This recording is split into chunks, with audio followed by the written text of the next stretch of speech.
All right, so yeah, today we've got Blustream training, and I've got Daniel here from Blustream.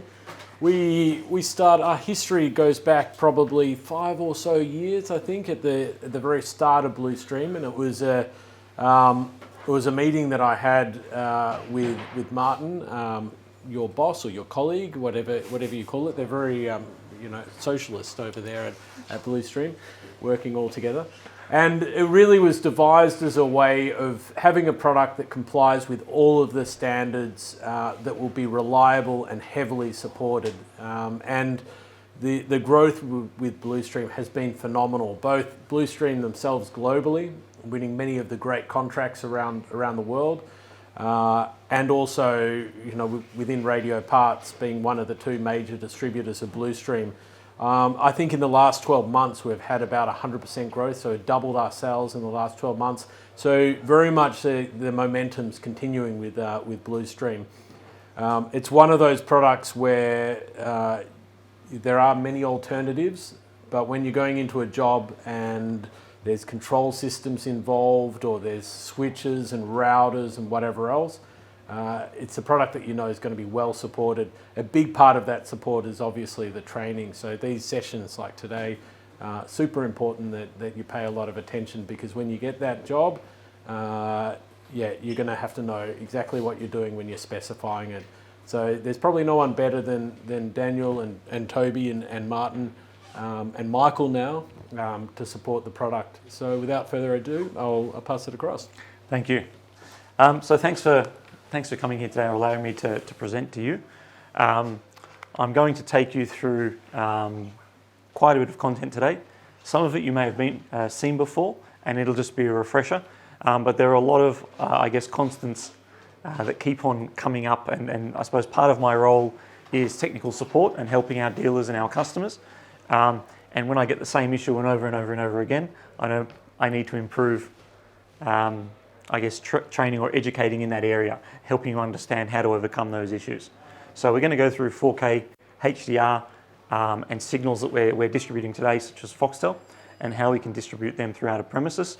And we'll show you some 18 gigabit solutions, as this is, the latest technology that we're using today for video distribution.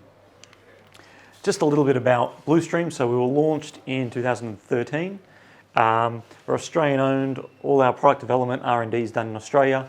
Australian support, we're local in Mount Waverley. Australian warehousing, Australian servicing, and obviously Radio Parts are one of our major distributors through Australia. We've had a lot of success internationally as well. So we've grown considerably internationally with a marketing office and distribution in the UK for the European area. And we supply OEM through our OEM partners to the US market. Education, training, learning is very important to Blustream, and we have multiple avenues in which we offer training.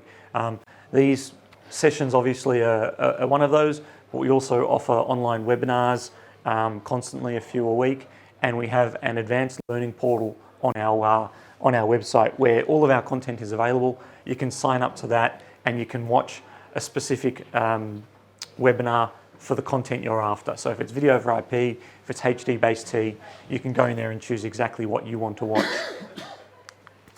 Blustream has a very large product offering. We now have just shy, I believe, of 200 SKUs. So we've grown quite rapidly, quite quickly, from video over IP, commercial integration, matrix switches, point-to-point extender kits, video scalers and HDMI fixes, cabling, and a lot of other offerings. So what I'm going to be taking you through today all hovers around 4K, HDR, 18 gigabit per second distribution. However, keep in the back of your mind, we do have a lot of other products available as well, whether they're previous products, and towards the end of today, I'll show you some of the new products that are coming. So this may be a refresher for some of you, but the thing I really want to harp on about is how bandwidth has increased over the years. HDMI video bandwidth has increased. Today, with HDMI 2.0, we're distributing 18 gigabit per second of bandwidth. Tomorrow, with HDMI 2.1, we'll be distributing 48 gigabit per second of bandwidth. And we'll always touch on this topic because this is the key compromise or key limiting factor when distributing video. So just touching on HDMI 2.1 because it literally is around the corner. The first 8K TVs have been released and are available to the residential market. And in the future, we'll see more and more source devices, display devices, AV receivers, etc., that will feature this technology. At the moment, it's still in its infancy, and we're probably, I would estimate, 12 to 24 months away from actually seeing a lot of consumer products hit the market. So currently we're distributing 18 gigabit per second video signals. HDMI 2.1 increases that all the way up to 48 gigabit per second. It's about 3 times greater bandwidth. It does give us support for resolutions up to 10K and 120 Hertz, so actually beyond the 8K that we're currently getting. It supports greater color depths. It supports dynamic HDR, EARC. It actually supports DSC compression, higher frame rates, and we'll touch on these topics as we go through the content. So the one key commonality between all HDMI is the lovely Hdmi cable. We've used the same cable, give or take, with slightly different call it variations from the beginning of HDMI and even moving into HDMI 2.1. They all use the same connector. Just HDMI 2.1 repurposes one of the channels to use it for an extra TMDS channel. Now, HDMI cabling is really, really important, and it's really important to understand how an increase in bandwidth and an increase in distance affects the cabling. Does anybody know the maximum length you'll get out of a passive HDMI cable to transmit an 18 gig signal? 5, 7.5? Between 5 and 7.5 meters. A quality cable, you should be able to distribute 18 gig up to 7.5 meters. Does anyone know how far that distance is for a 48 gigabit per second HDMI 2.1 signal? 10 centimeters? 2 to 3 meters. So the greater the bandwidth, the more loss in the cable, or the greater the length as well, the more loss in the cable, and the less bandwidth we can get through. So video bandwidth, the actual video signal we're sending through and how much bandwidth it takes up, is important to how long we can distribute a signal. And obviously the length of the cabling that we're transmitting it over is important. And I'm not talking just about HDMI cables. I'm talking about video distribution means as well. So because we're so limited in how long a HDMI cable can be, we obviously need another method to distribute HDMI signals throughout a premises. And obviously the most logical is to utilize cap-based solutions. And there are various cap-based solutions, whether they're HDBase-T, whether they're video over IP, and they all have varying maximum transmission lengths based on the technology and the video signal that we're transmitting. So 4K can go a shorter distance than a 1080p signal, for example, because of the video bandwidth required. So really, really important to keep in mind. The amount of calls I still get, support calls I still get, where they've just installed a new 4K projector.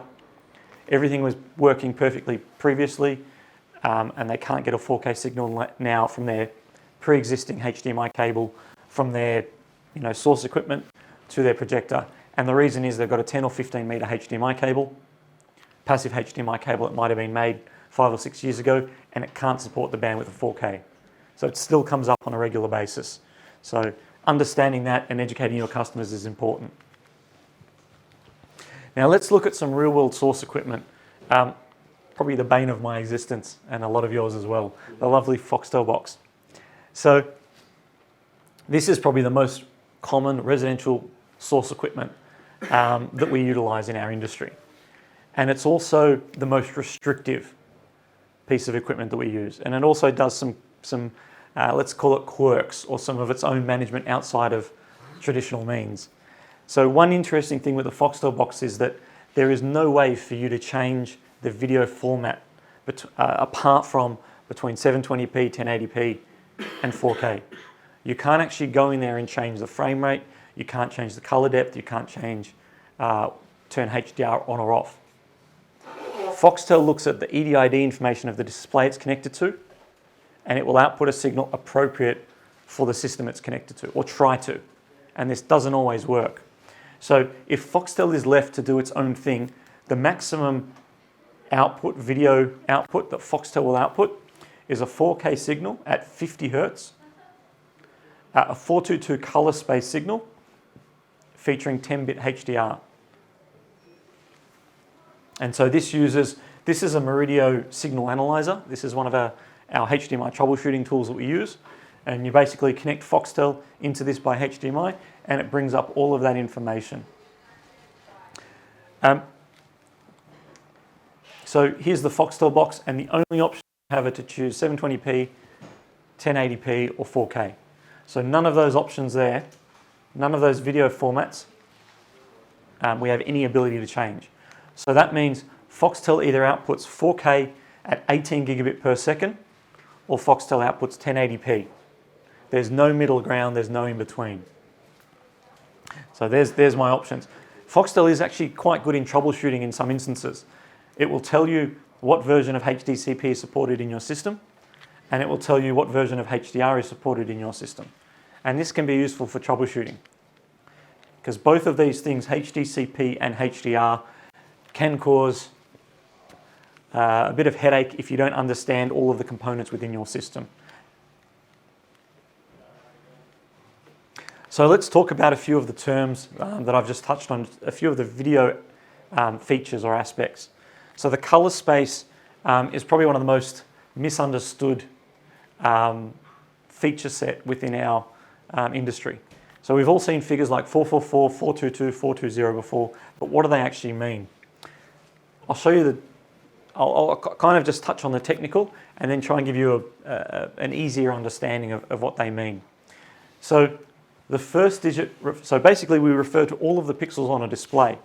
The first digit refers to the luma, or the brightness of that pixel, and the second digit refers to the chrominance or color, and the third digit refers to the second chroma or color channel. So in a YUV color space, we look at a 4x4 array of pixels. The first digit refers to the luma, or the brightness channel. So all of these color space systems have a 4 as the first digit, and this black dot represents that channel. So every pixel gets its own brightness information. So every pixel can be a different brightness. In the case of 444, every pixel gets its own color information. So the red and the blue dots are the independent color information. In the case of 422, every second pixel, because we have a 2 for the red and a 2 for the blue channels, the 2 color channels, shares the color information with the pixel before. And in the case of 420, every 2x2 basically shares the same color information. They can all be different shades because they all have a different brightness, but they share the same color information. So what impact does this have on our video signal? Does anybody want to guess? Sorry? Bandwidth. So there are two aspects. One is, technically this is a superior picture quality. You're getting more color information. This uses a lot less bandwidth. This is technically a quarter of the color information, but this will use half of the bandwidth. The 420 signal will use half of the bandwidth of a 444 color space signal. So a 4K 60 444 signal will use 18 gigabit per second of bandwidth. A 420 signal will use 10 gigabit per second of bandwidth. And this is really important when we're distributing video signals or when we're having trouble with long cabling. So the second part I want to discuss, or the next part, is HDR, high dynamic range. There are many different standards, different logos coming into fruition. The good news is a lot of them mean the same thing. A few of them are independent standards, but basically HDR means an expansion in the color range between lights and darks, or and the amount of colors able to be recreated. And there's two parts to this. One is that the content that you're viewing must be recorded and mastered in HDR, and two is that your TV, your display, must be able to output HDR and recreate that color accurately. Early HDR TVs couldn't actually reproduce the brightness levels that HDR require to give you that true-to-life picture. Current, quality OLED, QLED TVs, etc., all can reproduce the brightness required, more or less, for HDR. So HDR composes of a few different parts, one being the color space.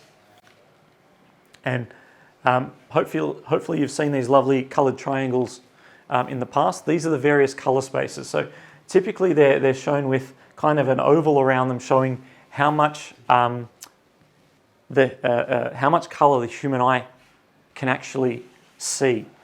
And these, obviously the color falls within the range of what the human eye can see. Rec. 709 is basically our SD standard. It was introduced quite a long time ago. When HDR10 came out, the P3 color gamut came out, and that increased the amount of colors that obviously content and TVs could reproduce. And then Rec. 2020 is the latest color standard, which covers about 75% of the spectrum of what the human eye can see. This Rec. 709 was about 40% as a comparison. So we've increased quite dramatically in the amount of color that the human eye can, or that can be recreated, that the human eye can see. And I think all HDR displays now today available support a Rec. 2020 color space. It's pretty much become the standard quite quickly. So the other component to HDR is the bit depth. And the bit depth is literally how many colors of each shade RGB are used to recreate each color or the pixels on the screen. So in an 8-bit color system, which is standard SDR, we can represent each red, green and blue pixel with 256 different shades, giving us about 16 million colors. HDR increases that to 10-bit. So HDR is a minimum requirement for a 10-bit color space, which gives us 1,024 red, green or blue colors or shades, giving us about 1 billion colors. Dolby Vision takes that one step further and employs a 12-bit color system, which gives us 4,000 RGB shades, giving us about 68 billion different colors. And again, the key factor as we increase the bit depth is bandwidth. To be able to recreate 1 billion colors requires much more bandwidth than 16 million colors. So bandwidth really is the key here.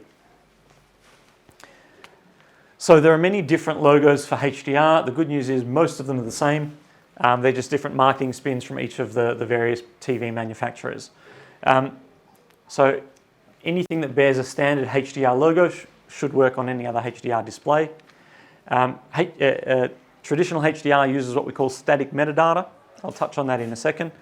And this is important, is that HDR can be emulated through conversion or compression in a distribution system when we're distributing it throughout a house. However, it's not necessarily the best format of HDR. Samsung came along and said, hang on, we want to do things a little bit better, and they introduced what's called HDR10 Plus. And the key difference between HDR10 Plus and HDR10 is that this uses what we call dynamic metadata. So HDR10 uses static metadata, and that's where the HDR parameters are defined once for the entire movie, the entire content. With dynamic metadata, the content producer can actually change the HDR parameters on the fly, depending on scene, depending on frame. So what does that mean? If there's a light scene where they're outside, they can increase the dynamic range in the content in the lighter colors to give you better sky in the blues, etc. And then the next scene might be lots of explosions at night, so they might want to increase the dynamic range in the black areas. So this can all be done dynamically by the content creator.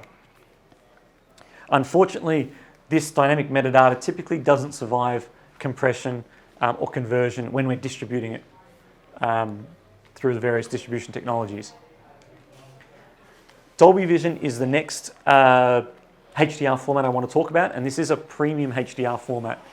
What does that mean? Well, basically, licensing is required, so you have to hand over a large wad of money to this lovely company for your TV to be certified. And there are various, additional chipsets you need to put in your product that can support Dolby Vision. It does, however, specify a much larger contrast ratio or brightness ratio, up to 10,000 nits of brightness. To give you an example, normal HDR recommends up to 1,000 nits of brightness. The current best displays available are only just touching 1,000 nits of brightness. So Dolby Vision is going up well beyond the current standards. The positive being is that moving forward into the future, hopefully manufacturers of displays will up their game and try and reach this target as best as possible. Give us much brighter colors, much brighter panels. This doesn't currently survive any compression or conversion when being distributed, and all of your equipment, or typically your screen, must be Dolby Vision compatible to actually view this signal. And the content must be recorded specifically for Dolby Vision. The last HDR format I want to talk about is HLG, or hybrid log gamma. Has anybody heard of HLG before? So this is a joint HDR technology from BBC and NHK. They basically came together and said, hang on, these previous HDR formats are actually no good for broadcast. Does anyone want to try and guess why? The antenna systems can't handle it. Sorry? The antenna systems can't handle the bandwidth. That's possibly one reason. So the key reason why is that actually, I guess it's bandwidth related again, but it's that HDR signals cannot be displayed on non-HDR displays. If you have HDR10, HDR10 Plus, Dolby Vision, they won't work on an SDR display. Now, in the case of a broadcast station, this is really bad because it either means people aren't going to get a picture, or they've got to broadcast two channels with the exact same content, one being HDR, one being SDR, which is a huge waste of money. So they basically came up with this mathematical formula to increase the dynamic range if HLG was supported by the TV. And if HLG is not supported by the TV, then the extra HDR information is just ignored and an SDR picture is. So it's actually a very, very clever way of distributing HDR. And actually the benefit is you guys don't need to know anything about it because it works on SDR displays, it works on HDR displays, and there are no settings or options you need to change. So it's actually a really good technology from an installer perspective. And yeah, so your display must be HLG compatible to view that. And if we go back a few slides, I don't know if you noticed on the Foxtel box, but the Foxtel box actually supports HLG as well. So Foxtel as a whole is ready for HLG. I don't believe anything is currently broadcast in HLG, but when the time comes, Foxtel can support it. It's only kind of just taking off on a few broadcasters in Europe. So everything I've mentioned just now all impacts bandwidth. And this is really the key point that I want to get across is that does anyone know what the best video signal format currently is? It's kind of a few hints here. So a lot of people will say 4K 60 Hz 444 color space. Would you agree? So that signal uses a maximum of 18 gig of bandwidth. 4K 60 8-bit 444. What happens if I want to enable HDR to get that greater color depth? If I enable HDR, if a product could, I would be outside of the 18 gigabit per second of bandwidth. I think it's about 23 gigabit per second of bandwidth. So HDMI 2.0, our current spec of HDMI, can't support it. So in order to display HDR, we have to compromise somewhere. So if I enable HDR, Foxtel actually compromises by reducing the color space. So it reduces from 444 down to 422. So it's doing this. It's converting the color information from 444 to 422. So that's what Foxtel does here. I don't know if you can see it there, but YUV 422 color space. So everything we do with HDMI and getting these great HDR signals, Dolby Vision signals, is a compromise somewhere. If we want Dolby Vision, again, we have to compromise on color space to stay within that 18 gigabit per second of bandwidth. Now, there are various distribution methods available. Traditionally, HDBase-T and Blustream Multicast only actually support up to about 11 gigabit per second of bandwidth. It's 10.2 gigabit per second of bandwidth, but we do some trickery to the frame information that's not really required for transmitting video to reduce that slightly. However, today, I'm going to focus on the technologies that allow us to distribute an 18 gig signal. So we have a large range of products in this area, but I really want to focus on this today. So just keep in the back of your mind that everything relating to a HDMI signal is a compromise in some way.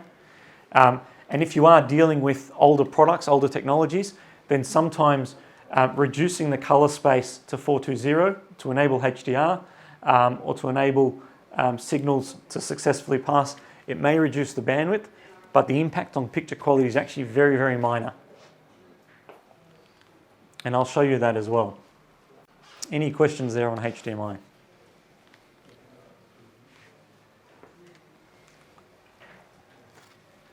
So now I want to take you through Blustream's 18 gig product offering. So these are products that will support those full 18 gig formats and allow you to distribute the signal throughout a premises. So this is, if your customer comes to you and says, I want the best picture quality possible, these are the solutions for you. In some way, you know, there are compromises in everything, and the biggest compromise in the way cables are run, you know, and I'll show you that. And I guess what signals have to be run alongside that, and I guess I'll touch on that as we go. So how do we ensure 18 gigabit per second of video bandwidth and the best picture quality? Well, HDMI cables are the best way. And Blustream has 3 options available depending on the length of cabling required. So from 0.5 meter to 7 meters, we use the brute force method. The longer the run, the thicker the cable. They're passive cables. The 7 meter is quite thick, but it's guaranteed to give you 18 gigabit per second of bandwidth. From 10, 15 and 20 meters, we use an active chipset in the display end of the connector. So the cables are a little bit thinner, but they have essentially an equalizer or an amplifier built in to amplify the signal, the HDMI signal. So that'll give you 18 gig up to 20 meters. And then for lengths of 30, 50 and 100 meters, we have what we call active optic copper cables. So these are fiber optic cables with copper run alongside them, all in the one cable. The fiber transmits the high bandwidth signal, the video signal, and the copper is still there to do the HDMI handshake. So we have, I guess, 3 technologies for getting a full 18 gigabit per second signal from one end, from 0.5 meter up to 100 meters. And the compromise here is that obviously it's a little bit harder to run than a CAT cable, but it does give you superior picture quality to any of the current CAT-based technologies available. So depending on your customer's needs, this is a great option if picture quality is their primary concern. Obviously, because we're not doing it over CAT cable, there's no IR, there's no 232, there's no Ethernet, there is ARC for certain cables. So keep that in mind as well, depending on the whole installation and all of the customer's requirements in terms of a control system and whatnot. So how do we then split this signal or allow multiple sources? Well, we have various matrix products available. The first is a CMX42AB. So this is a 4 input, 2 output HDMI switch. Great for small applications where you've got various sources and maybe you've got one projector and one display, one TV. You could stick this in. So very cost-effective option. This also has routed IR. So I can discretely control multiple Foxtel boxes from each zone using the discrete source IR. We have audio breakout. So I can actually take the audio out of HDMI. Be aware that in all Blustream products, the analog output output. So if you are distributing multi-channel audio, it won't come out of the analog left-right output. You'll need to use the coaxial output. And we also have Edid Management. Does anyone know what EDID stands for? Extended Display Information Data. And basically what happens is when a product, actually I'll jump back to Foxtel quickly because it's probably the best bet, best example. When a product does a handshake, when a source does a handshake with the display comes back and says all of the formats it supports. And a source device will then output a signal based on that information. And in the case of Foxtel, if I have the latest, greatest display, Foxtel will come back and say 4K, 422 color space, 10-bit HDR signal, HDCP 2.2 signal, which is great if all of your displays in the job support that format. But if you've got an old display that only supports 1080p, that's not going to get a picture. So we have two options. The first option, and this is the most likely scenario, is that we use Edid Management to tell Foxtel that, hey, we're actually a 1080p display. Can you output a 1080p picture instead? And that way, all displays can support a 1080p picture, and you'll get a picture on every display. The other option is we'll put a scaler in, and I'll touch on that shortly. So stepping up from the CMX44, we have a CMX42 to a 44. So this just gives us an additional 2 outputs. And so the exact same features, but with additional 2 HDMI outputs. Just for bigger systems.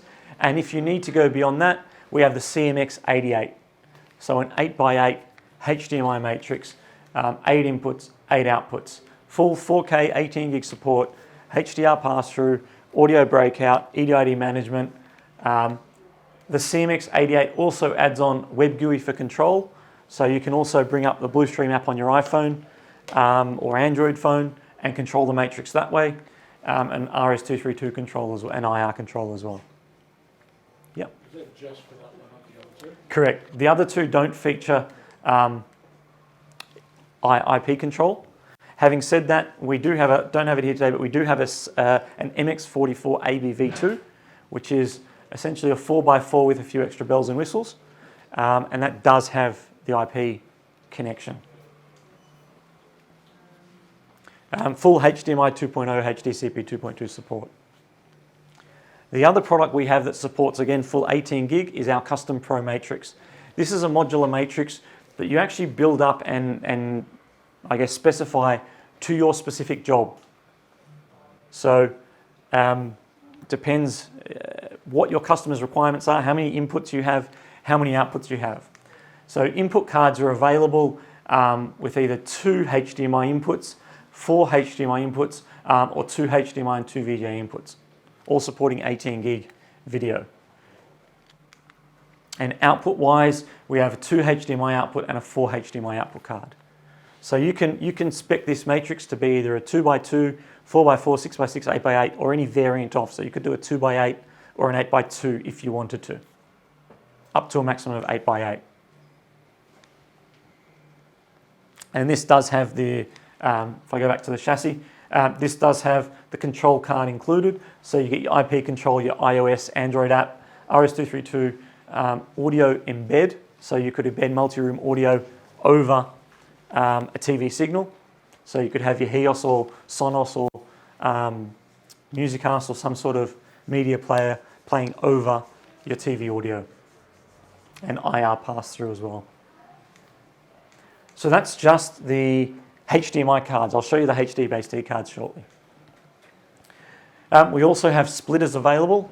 This is a very basic 1-in, 8-output splitter, again with the same Edid management, so that we can tell the source to output a specific format. We have a 1-in, 4-out splitter as well, a 1-in, 2-out splitter.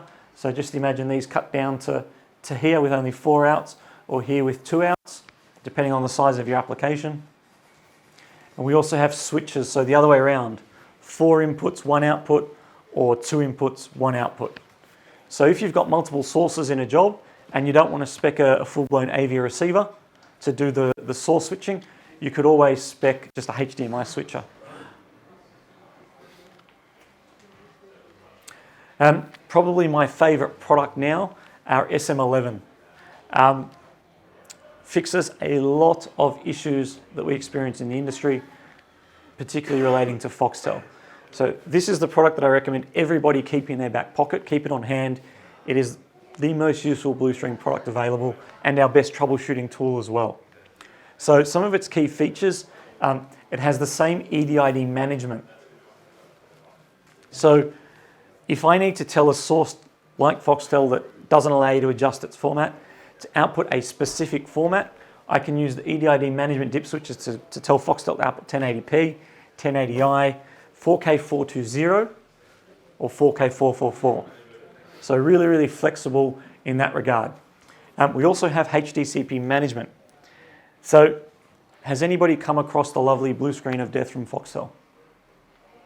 Where it basically tells you, due to Hdcp support not being detected from your TV, this program cannot be viewed. So Foxtel has this lovely quirk where, let's say you've got a pre-existing system with an old Foxtel box, you've got a new AV receiver that supports Hdcp 2.2, but you've got an old display that's 1080p and only supports Hdcp 1.4. If you put the new Foxtel IQ4 box in, because Foxtel sees a Hdcp 2.2 device in the signal chain, Foxtel will try and output a Hdcp 2.2 signal, which your display will not like at all. So you'll get this lovely error message. The solution is to put the lovely SM11 in line, and it can accept a Hdcp 2.2 signal and it can output a Hdcp 1.4 signal. So it will do Hdcp management. Be aware, this product will not strip Hdcp. That's illegal. We do not do that on any of our products. Conversion is allowed. It is okay. So we do Hdcp conversion or Hdcp management from 2.2 to 1.4. The other feature this has is something called reclocking. Has anybody heard of the clock stretching issue before? Yep. So this was predominant when HDMI 2.0 was first introduced. That the amount of time for the HDMI handshake to occur was halved in comparison to HDMI 1.4.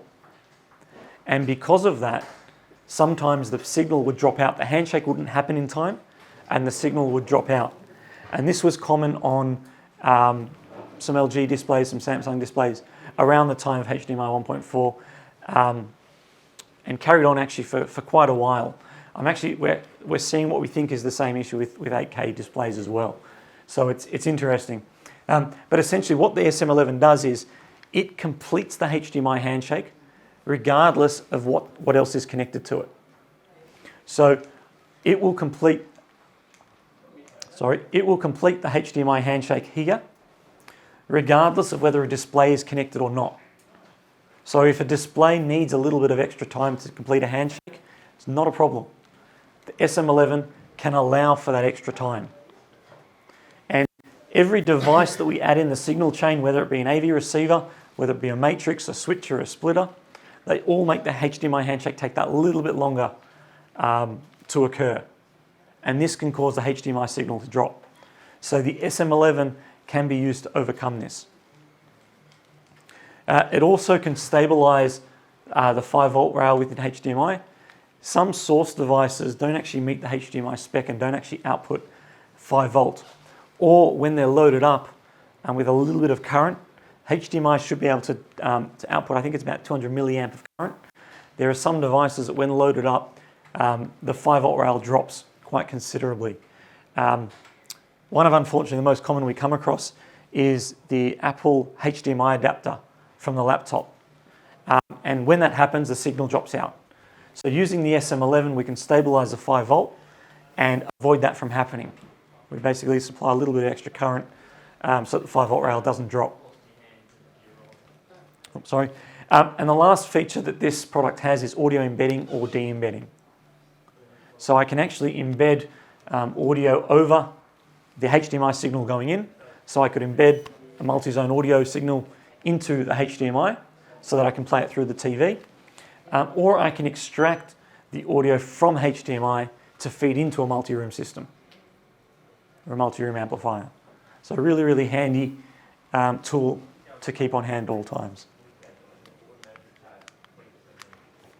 The second product that I really, really like, again, another really useful product to keep with you at all times, is our SC12 SPV2. This is a scalar splitter.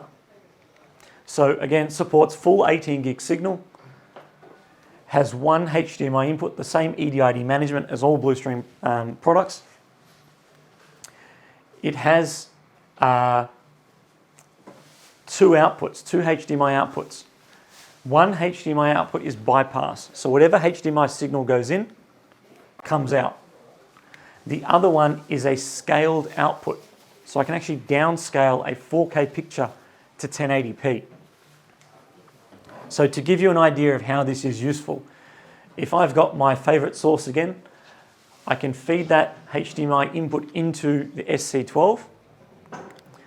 Out of the 4K output, I can send that to a 4K 18 gig display and get the best picture quality possible.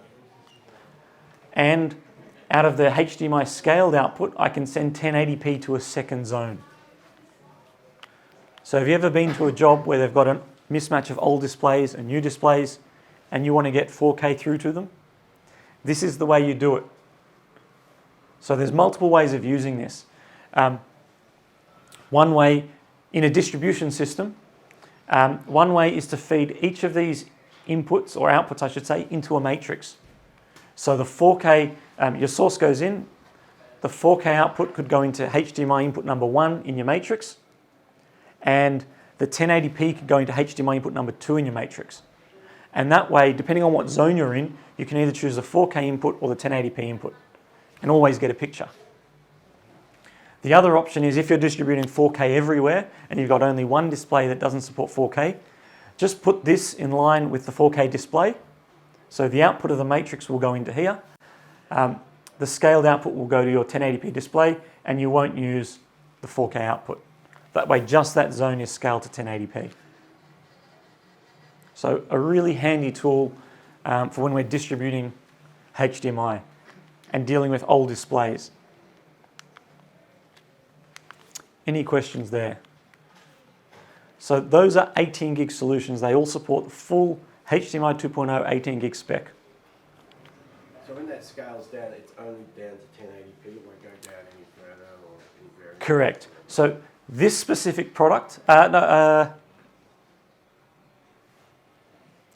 have the resolution dip switcher, so I believe there are some options available. I think that's lower. It can, yes, there are some options available, yes. That's 720, I think it's 720p. Off the top of my head, I think it can do 720p as well.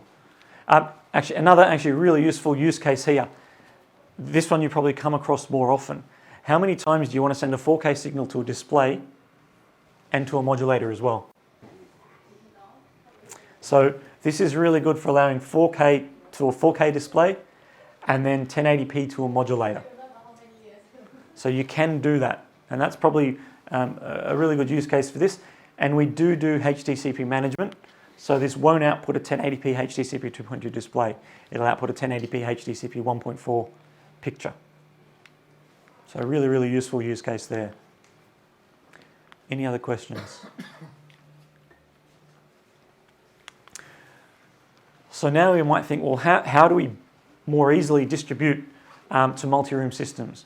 So typically we have pre-existing CAT infrastructure running throughout a premises, or it's much easier for us to run CAT than to run 18 gig HDMI cables.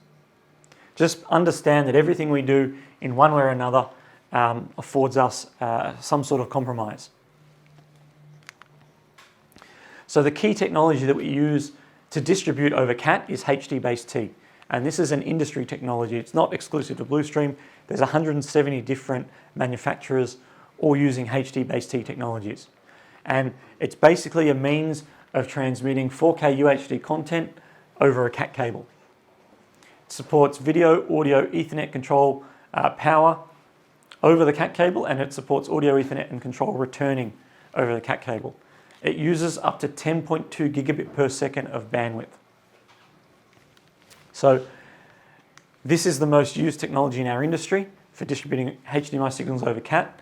But what happens, if you go back to our bandwidth chart, what happens with these video formats that are beyond 10.2 gigabit per second of bandwidth? Well, there's a few here that we can support because of various framing information that isn't required when we're distributing video. However, there's a few that we have trouble with, the 18 gigabit per second formats, and obviously anything beyond 18 gigabit per second is not supported at this point in time. So how do we transmit an 18 gig signal over a 10 gig link over a HDBase-T system? There's two technologies available today that support 18 gigabit per second. The first one being CSC or color space conversion, and the second being DSC or display stream compression. So let's take a closer look at those now. So CSC allows us to input a full 18 gig 60 Hz 444 signal into a transmitter, and CSC converts that 444 signal to 420. And then at the other end, the receiver converts that 420 signal back to a 444 signal using what we call reverse CSC. So we'll jump back to color space. And essentially what we're doing is we're converting from 444 color space, where every pixel has its own color information, to 420, where every 2x2 set of pixels shares the same color information.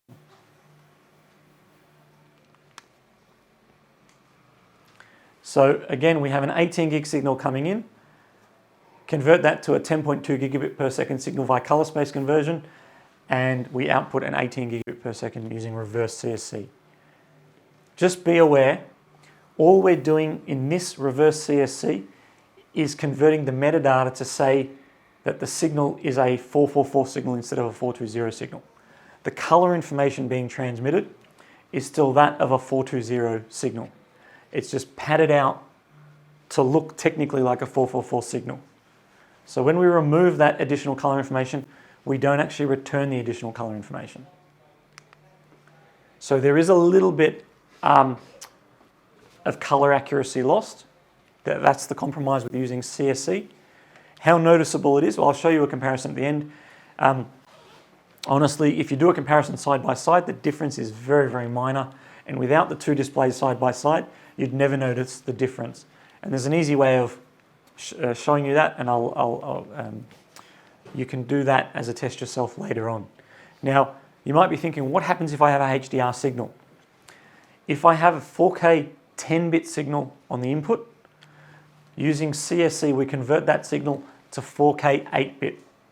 So we remove the additional color information from an 8-bit to a 10-bit system. And then using reverse CSC, we add the metadata to say we're still outputting a 10-bit signal, but the color information is that of an 8-bit signal. So there's no smoke and mirrors. We tell it to you exactly how it is. It's an industry-based technology. It's not exclusive to Blustream, and this is how it operates. So as I said before, if you want the best picture quality, the active HDMI cables are the best option. They're also the hardest to run. If you want the easiest option, HDBase-T is most likely the easiest option, pulling a CAT cable or using a pre-existing CAT cable and utilizing up to 10 gigabit per second of bandwidth. So the second technology is called DSC, or display stream compression. And this is where we take a 4K 18 gig signal and we actually compress that signal using about a 2-to-1 compression down to 10.2 gigabit per second, and then we decompress the signal to give us a 4K 60 444 signal. This is technically a superior format. So the 4 is, this is technically visually lossless, so it gives us the best picture quality. It's only a very light compression. This is actually a Vlan's and a HDMI approved method. Does anyone remember HDMI 2.1 that I mentioned earlier? I mentioned that a 10K 120 Hz signal is the maximum resolution supported. Does anyone know how much video bandwidth that requires? No guesses? It's actually over 200 gigabit per second of video bandwidth. But HDMI 2.1 is limited to 48 gigabit per second of bandwidth down a HDMI cable. So HDMI 2.1 will actually use this display stream compression technology to compress HDMI signals before transmitting them. We're just using it through HDBase-T to distribute a signal. Now, the negative of this so far is that technology is not quite ready yet. We've had samples now for 18 months, and there have been a few issues with the display stream compression chipset, whereby some formats simply wouldn't work. And because of that, we haven't released the product. We've been in talks with Vlan's or HDBase-T, and I believe the solution is almost ready. It's almost ready. There are some technologies available, or some products on the market that do claim this technology, working 100%. We've actually purchased them and tested them, and they have the exact same issues that we found in our own in-house products, where some formats just simply do not work. And I think the last point is that integrators, or an industry as a whole, thinks that compression is maybe a dirty word, something to shy away from. I guess more recently, compression is becoming more and more accepted, as everything we do today uses compression, whether it's watch Netflix, listen to Spotify, etc., etc. They're all sending compressed streams. So that stigma is kind of being alleviated over time. And just to give you I guess a brief comparison of the differences between DSC and CSC.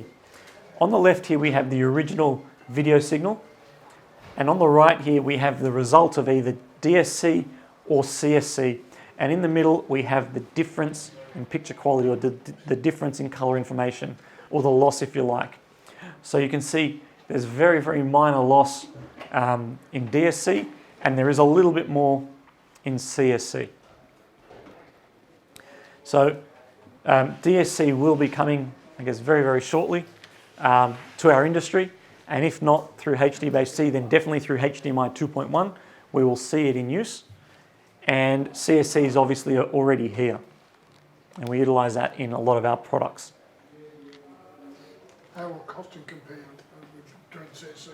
So DSC utilizes an additional chipset. You need a decompression chipset in the transmitter, and a compression chipset in the transmitter, decompression chipset in the receiver. So there are additional costs associated with that. DSC is also a licensed technology from the Visa Corporation, so there are fees there associated with that as well. So it is more expensive. I don't have any information on when Blustream specifically will have a product with DSC, but it's all on our roadmap. Any other questions there? I guess old school HDBase-T had a lot of color banding issues. So a lot of people who not compression will talk about color banding. Okay. I'm surprised by that, because I guess HDBase-T up until CSC, DSC was uncompressed. So I'd be curious. I'll forward it on to you. I'd be very curious whether it's HDBase-T related or whether it's an issue with some of the HDMI chipset in the product. I doubt it's HDBase-T specific, but I'd be curious to find out more information. But you're spot on though. Anything that's using compression is removing or converting data in one way or another. So you are losing color information with either of these options. And I'd always say, judge the technology for yourself, set it up in your showroom, have a look at how it performs. And actually, the Blustream products allow you to do a comparison very, very quickly and easily. And I'll show you that. And it's also one of the benefits allowing us to distribute 4K signals. So definitely do that comparison yourself and test the technology yourself. Seeing is believing. Any other questions? So now I want to show you the CSC solutions available from Blustream, how we can actually utilize, or how we utilize this technology in our products. The first product I want to show you, this is probably our newest product, the Hex 150 Scs Kit. This is our flagship transmitter receiver kit. This is basically, it has all the bells and whistles. This can actually extend HDMI over Cat cable, Cat6 cable, up to 150 meters at 1080p, or 100 meters at 4K, using what's called long reach mode. So there are little dip switches on it. Early picture doesn't have the dip switches, but there are little dip switches on it to enable or disable long reach mode to give you that little bit extra distance. This features the same CSC technology. So it's using the color space conversion to support a full 18 gig signal. And we use the term support as opposed to pass through an 18 gig signal because we do CSC conversion. One really important thing to note is that all of the Blustream products that support CSC have a HDMI Loop Out. So I can feed a HDMI signal into this, an 18 gig signal into this, and I can get an 18 gig HDMI signal out of this without any DSC whatsoever, or CSC I should say, whatsoever. So I can get the full original signal coming out of that product to go to one zone and get the best picture quality in that zone without any compromise. And at the same time, using the HDBase-T output of that transmitter, I can use CSC to distribute that over HDBase-T, over 10.2 gigabit per second of cat cable. So I can still maintain the best picture quality without any of this, without compression, without conversion, in my main zone, in my theatre zone, while sending it to a secondary zone using that conversion. And all of Blustream's CSC products have this functionality. So really, really important to understand that you can still get the best picture quality where it counts for the customer. Bidirectional IR and 232. Analog audio breakout. So the HEX 150 CS kit also has ARC or audio return channel. So over the same cat cable, we can get audio back from the display, no additional products necessary. And we can do that either through HDMI audio return channel or optical audio return channel in the product.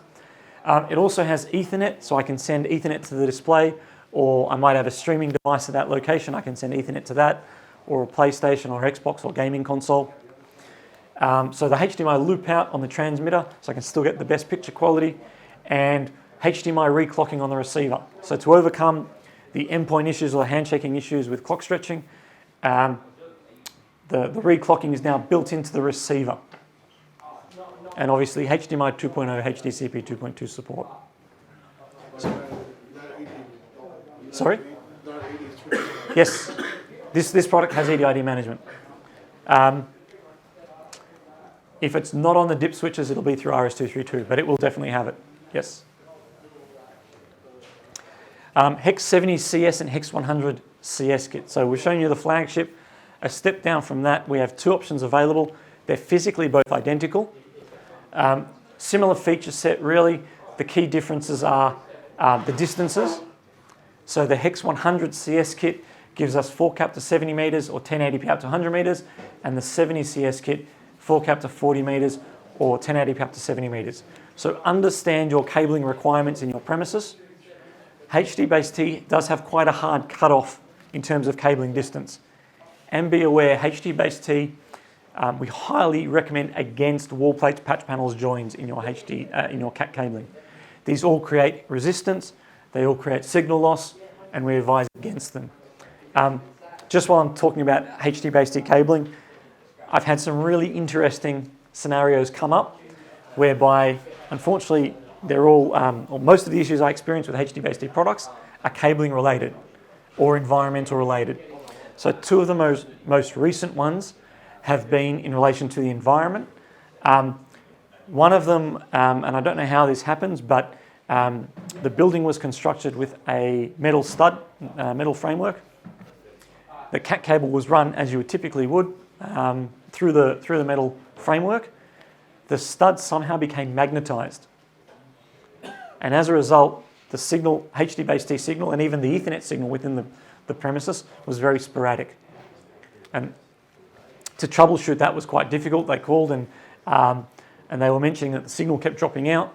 What they didn't tell me to begin with was that actually Ethernet signals were also dropping out through their standard data network. Anyway, when the installer was on site, he actually had a metal watch on and was playing around with the wall and actually felt the pull of the magnetic stud to his watch. And from that, they deduced that whatever caused the studs to become magnetized is causing the issue. They actually ran a cable through the property, and that resolved the problem. So it helped them troubleshoot and identify what caused the problem and then how to resolve it. In this instance, I'm not actually sure how they resolved the magnetic stud. You'd have to somehow get to the root of what's causing it to be magnetized and demagnetize it. But there are environmental issues outside of our control basis which can cause impacts to what we do. The other one I've come across recently is underfloor heating. They had electric heating in the slab, and every time that would kick in, it would cause a signal to drop. So there are some environmental issues that we might not think of to begin with, but they can impact us, and unfortunately they're not product related, or they relate to the product, but they're not a cause of the product. They're a cause of the distribution technology, or the means at which we're distributing signals. So be aware of how cat cabling is run. Be aware of the bandwidth that cat cabling supports. I cover that topic again, but HDBase-T sends up to 10.2 gigabit per second of bandwidth with a 4K signal. So we have to make sure that our cat runs all support that amount of bandwidth over the distance that the chipset supports. Very, very important. Unfortunately, there's only two ways I know of testing up to 10 gig of bandwidth, and I'll show you that in a second actually as well. So following on through the products, are the same bidirectional IR232, Hdmi Loop Out, Hdmi reclocking, advanced Edid Management, and actually this really cool feature as well is that the HDMI and HDBase-T outputs can automatically downscale to 1080p. So what does that mean? I could actually feed in a 4K signal into this. I can get 1080p, I can get 4K to my theater zone, to my projector, and at the same time via HDBase-T, I can send a 1080p picture out to a second zone, to an older display, built into the product. So I don't need any additional scaler, any additional hardware. The caveat is that it excludes 422 color space. And the only product where this is a problem, unfortunately, is Foxtel, where if you want Foxtel to output HDR, it will output HDR in a 422 color space, unless we use Edid Management to tell Foxtel to output 420. So I guess be aware of that caveat. And unfortunately, that's a caveat of the HDMI chipset used in the product, and a lot in our industry. 422 is kind of an anomaly with HDMI signals. The next product I want to show you is our 4x4 HDBase-T matrix, the HMXL44 CS Kit. So great for small residential applications, 4 HDMI inputs, 4 HDBase-T outputs, and 1 HDMI Loop Out tied in with that first HDBase-T output. It also features the auto downscaling on HDBase-T output number 1, so you can still send 4K to the projector, a 4K 18 gig signal to a projector, 1080p to a second display, and you can actually send 4K using CSC to 3 other displays in the premises. So a really flexible solution there. It has IR control, RS232 control, and IP control as well. So web GUI, iOS app, Android app to control the product. It comes with the 4 HEX70 CSRX receivers as well. Can you turn off that feature of the output 1 where it downscales it? Yes, I'm not sure why. It's not automatic. Sorry, it's automatic based on the EDID it detects. Okay. So it doesn't always downscale. If it detects that the EDID is 18 gig, then it will just pass the picture through. If it detects that the EDID of that display is 1080p, it doesn't support 4K, then it will convert. If you need more inputs and outputs, you can step up to our custom pro range. So our fully modular matrix, and this will give you up to an 8x8 matrix in lots of 2. So 2x2, 4x4, 4x6, 6x6, 8x8, etc., etc.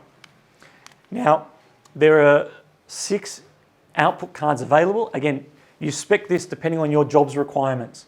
So if you only need 40 meters at 4K, if you need 70 meters at 4K, if you need, so we have cards that do 2 HDBase-T outputs, 4 HDBase-T outputs, or 4 HDMI and HDBase-T outputs. So each output is joined together. And then we have those in either 70 meter at 1080p, 40 meter at 4K cards, or 100 meters at 1080p, 70 meters at 4K cards. And again, you spec this specifically for your job. So it's fully tailored to suit your customer's needs, but also it can allow for expansion.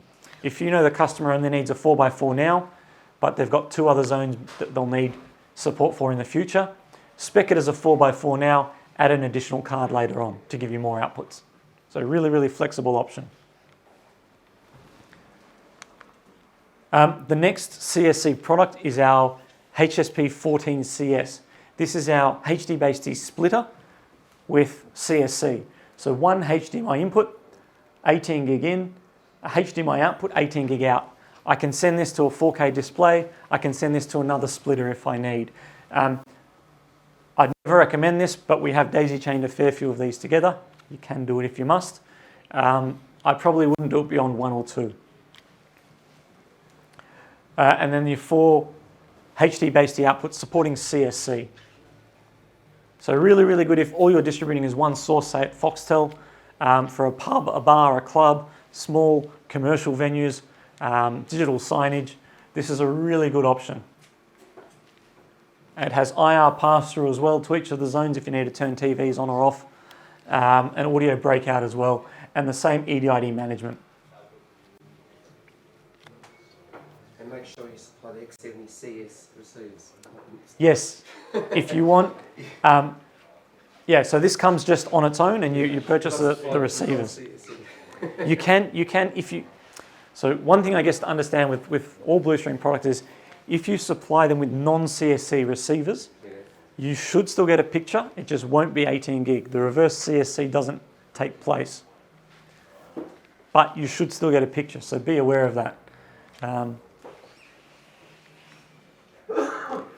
The next product I want to show you, this isn't actually something Blustream offer, but it's something we use to help troubleshoot. This is a HDBase-T tester. So cat cabling with HDBase-T, we're pushing 10 gigabit per second cat cabling, 10 gigabit per second of cabling of bandwidth over a cat cable, and most people don't actually verify that the cable that they're using supports that. Most guys will use a fluke tester and confirm the pinouts are correct, confirm generally up to 1 gig of bandwidth.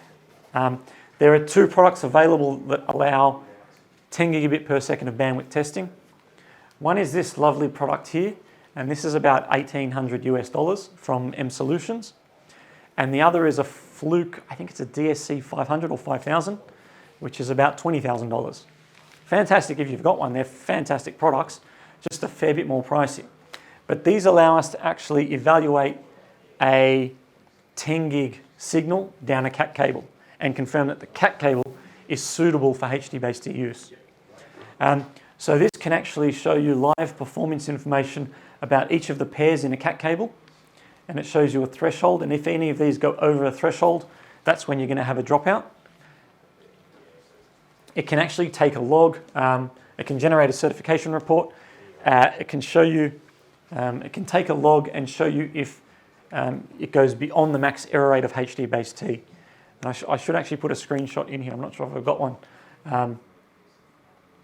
But basically, you can, a lot of the issues we come across are intermittent issues. The customer will say, oh, it happens at night at 6 o'clock PM, or it happens here. It doesn't happen all the time. You go out on site and you can't actually fault the product. You can actually put this product in line and it will log for 24 or so hours or longer if need be. And it generates a log, you send that off, and they send you back a pretty graph. I'll just quickly bring it up. I just want to show you. It'll take a moment, so I'll just talk about it while I'm doing that. Wrong screen, that's not going to help. Okay, so what this does is it actually tests the cable or logs a cable's bandwidth over a period of time, and it can show you when the dropouts are. So in this specific example that I'm going to show you, when I can find it, we actually found out that the dropouts happened at regular occurrences. So they happen, I think it was like 6 o'clock in the morning. It's just opening up here. It's a 70 meg file. It's a large Excel spreadsheet. But they happen at 6 o'clock in the morning. They happen at 3 o'clock at night every day. And it turns out that when the heater on this premises kicked in, that's when the signal dropped out. And for whatever reason, the equipment being used couldn't renegotiate a handshake. So the end result, I believe it was induced through power. So I think the end result was putting the HDBase-T products on a different phase, which they were lucky they were able to do in this premises. So this is what the graph looked like. The red line is the threshold for HDBase-T, and then this line here happened at 5:57 p.m. and this line happened at 3:44 a.m. and then I think again at 6 a.m., 6:40 a.m. And each of these spikes is when the product drops out essentially. And unfortunately, you still have to go back to the customer and say, well, what could be turning on or off at these times and identify what the problem is. But at least it shows you and helps you identify when the failure may occur, and you can go back and investigate what could be causing that. So this is a really handy troubleshooting product. It can also do some signal generation, generate signals through HDBase-T, which can be really handy as well. And it can also tell you what features are enabled in each HDBase-T product. So any questions there? So that's Blustream's CSC lineup. So I want to cover now multicast video over IP, and I'll touch on this, I guess, briefly now, but please, if you've got any questions about this, please ask me. We can go into more depth in another session. Because this is kind of a whole beast in its own. We could do a full session on this by itself. So essentially, video over IP is now an emerging technology in our industry, and we're actually seeing it gain a lot more traction than HDBase-T. And we feel that in the future, this will be the go-to method.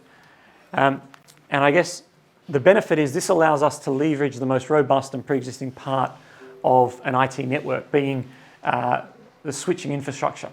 So the way the IP system works is that we have a transmitter, and every source device gets connected into a transmitter. The transmitter is then connected via cat cable into our data network, into our managed switch. Every display gets a receiver connected to it, and the receiver again is connected via cat cable into our switch. And then we have one form of control or commissioning, our ACM200, our control module. And this is, I guess, a really flexible solution because it can use pre-existing networks as long as they support the features required. It can use pre-existing cat infrastructure.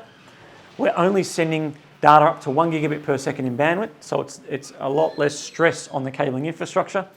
And for commercial applications where there's already pre-existing networking, this can be a really good option. So there are various ways in which you can use video over IP. One is in a matrix distribution, where you can have any number of transmitters going to any number of receivers. The other is in a video wall presentation, where I can actually set up multiple displays and display an image over multiple displays. The other option, and this is probably a least preferred option if you like, but in a one-to-one scenario where one transmitter is connected to one receiver. There are some unique use cases where bandwidth is an issue, and this can be a really good option. You can also use it in a one-to-many scenario where you're sending one video signal to many displays in a digital signage application. So some of the key features of our multicast system are the virtually unlimited system size. So with HDBase-T, we're limited to a fixed number of inputs and a fixed number of outputs.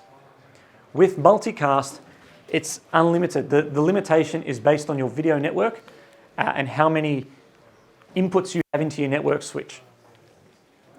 Virtually unlimited system cable length. So traditional cat networks can be up to 100 meters in cabling. You can expand that using fiber networks as long as you need.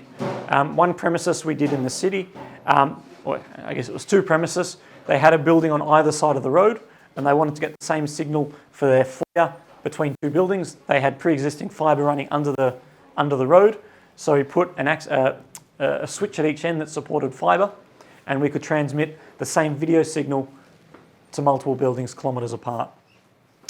Sources can be located anywhere. As long as there's cat cable connected to the same switch, you can put a source or a display. The receivers have scaling built in. So we mentioned about the issues with the mismatch between 1080p and 4K displays in a job. Scaling is built into the multicast solution, so you don't have that issue. We can automatically scale a picture to 1080p. Video wall capabilities, up to I think our software limits it to 9x9, but we can go beyond that to 16x16 if you need. That's an absolutely massive system. That's 256 displays. If your customer's got that requirement, fantastic. Well, we'll be happy, you'll be happy. Come and see us and we'll make it work. It becomes cost effective when you get beyond an 8x8 HDBase-T matrix. So a really good solution for those larger systems or where you need ultimate flexibility.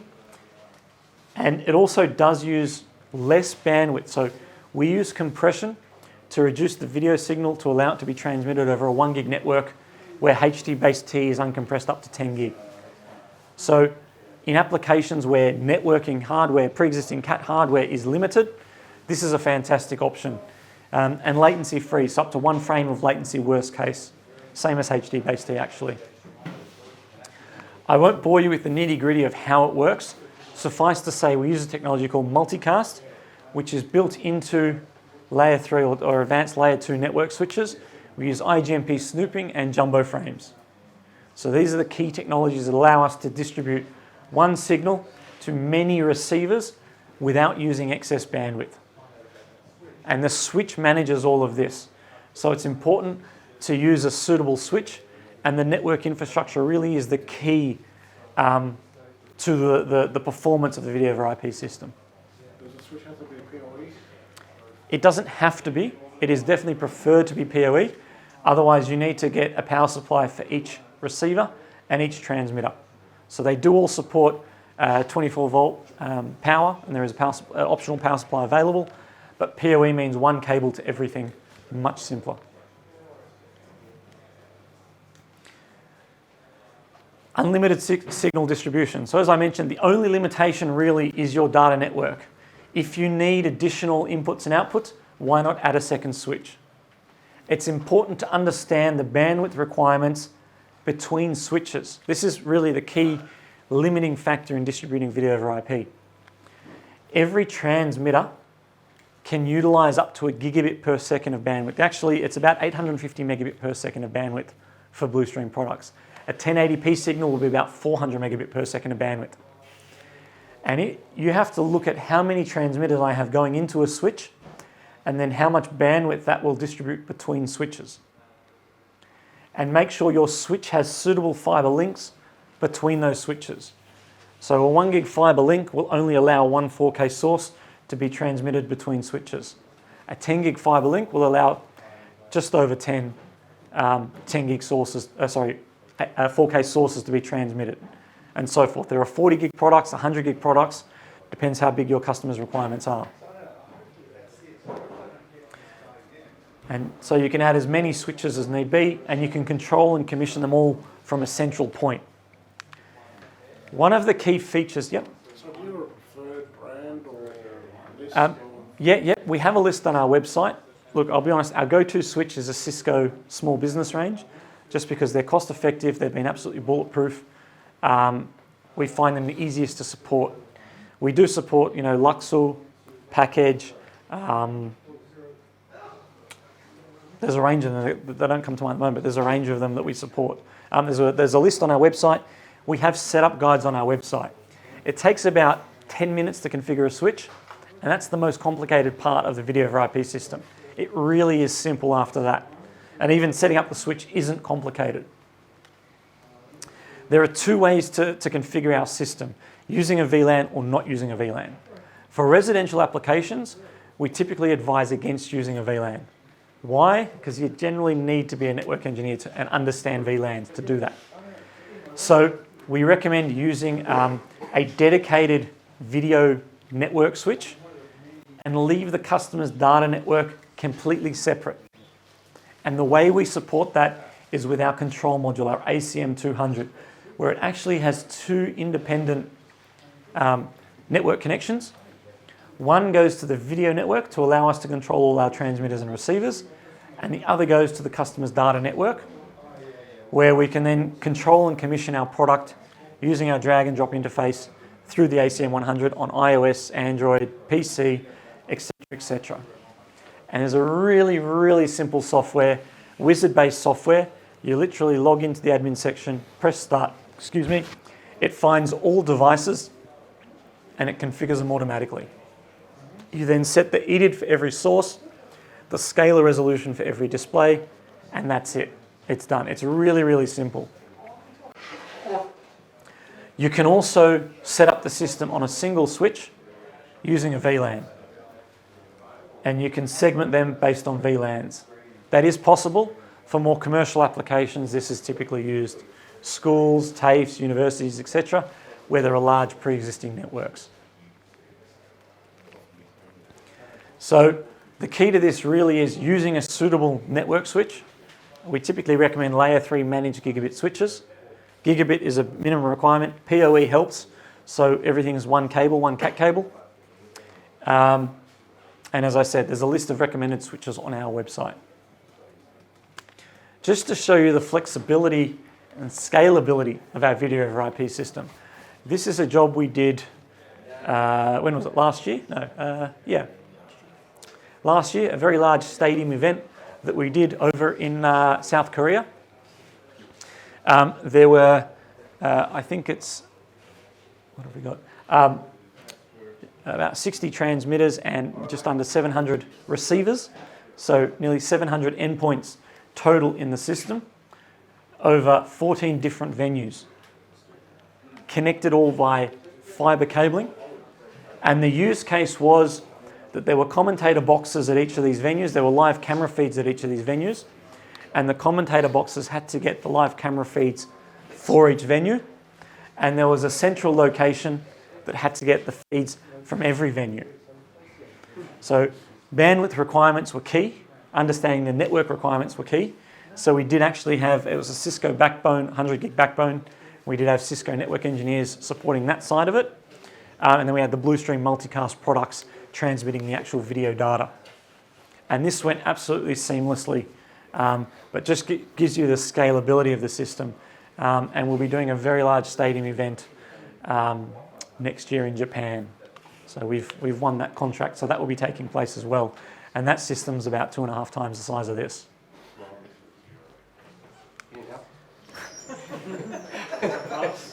I think you're about the 1,000th person to have asked for that. Everybody would love. Yeah. So just some key advantages between HDBase-T and Blustream multicast, just to sum up the technologies. So HDBase-T up to 4K 6420 does not use compression. Beyond that, to support an 18 gig signal, it does use compression. It's cost effective for smaller installations, especially point-to-point. The technology is adopted by about 170 different companies, and HDBase-T is backwards compatible with older HDBase-T products. The advantages of video over IP, reduce bandwidth, and this really is where it shines. Where cabling is an issue, there's pre-existing cabling, then video over IP can be a good option. The unlimited system size and the flexibility to add transmitters or receivers at any time makes it a really flexible option. Virtually unlimited system cable length. The previous example was, I think, about 70 meters of fiber cabling between venues.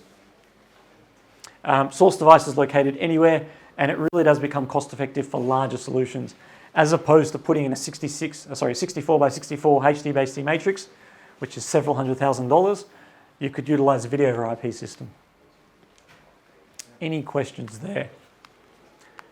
I really want to try, unfortunately I don't have the system here to show you, but I want to try and convey how simple and easy it is actually to set up our IP system. We've made it as simple as possible, we really have.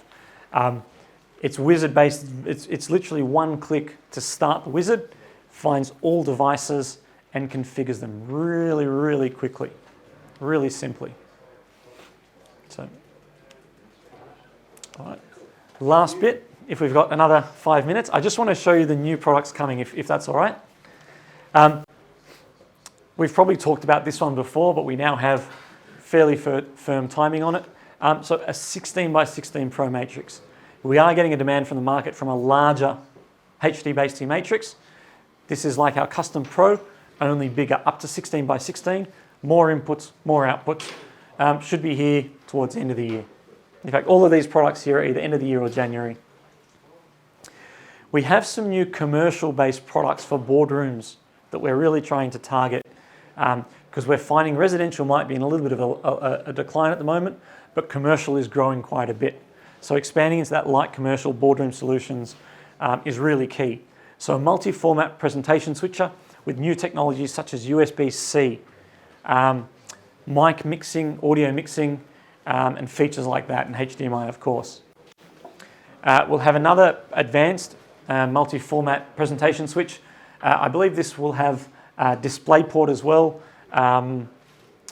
USB-C, advanced mic mixing and features like that. We're also looking at, these will be available shortly as well, some wall plates, HDBase-T wall plates. And these will have a nice magnetic cover so you won't actually see the screw holes, but a HDMI in, HDBase-T out, and then a HDMI and USB-C out. So great for commercial applications, boardrooms, schools, classrooms, etc. A few little audio products. This will be available very, very shortly, but an analog audio delay or lip sync product. So a lot of the time when you're distributing audio video, the video is actually delayed because of video processing within a TV. So this allows us to delay the analog audio up to, I think it was 1,000 milliseconds, 1 second, in various increments. We also have a passive audio over CAT extender.